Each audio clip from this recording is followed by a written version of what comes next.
Nasa kasagsagan ng kanyang pagsasanay si Manny Pacquiao.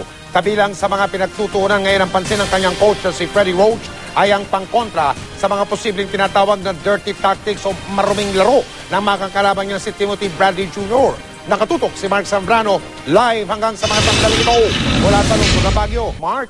Mike, bigay todo pa rin sa ensayo ang ating pambansang kamao na si Sarangani Representative Manny Pacquiao isang araw bago magtapos ang kanyang training camp dito sa Baguio City. Nakatakdang magtapos bukas ang training camp ni WBO welterweight king Manny Pacquiao sa Baguio City, pero tila wala pa rin planong mag-relax ang pound-for-pound king. Sa teachers camp kaninang umaga, kanya-kanyang hanap ng pwesto ang fans para mapanood si Pacquiao na sumabak sa jogging at abdominal exercises. Mas matagal at mas determinado ang People's Champ sa kanyang mga exercise routine.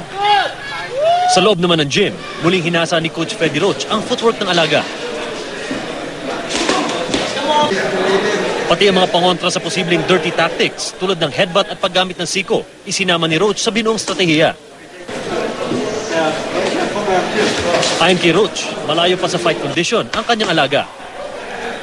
I'm still saying he's 40-50% very ready right now, but he ran the track this morning, did great interval work. I'm really happy about that. Kagabi, tumanggap ng blessing si Pacquiao mula sa mga dumalo sa Bible study. Kasama ni Pacquiao ang asawang si Jinky na halos hindi humiwalay sa asawa. Ayon kay Pacquiao, kakaibang inspirasyon ang dulot ng kanyang panibagong relasyon sa Panginoon. Being born of the Spirit is it's not about my boxing career. It's about my life. It's about my salvation.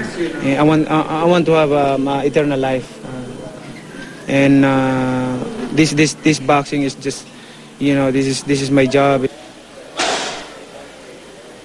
Pinabulaanan din ni Pacquiao ang balitang napipisil niya umano ang Phil Mexican contender sa American Idol Season 11 na si Jessica Sanchez bilang singer ng national anthem sa laban niya.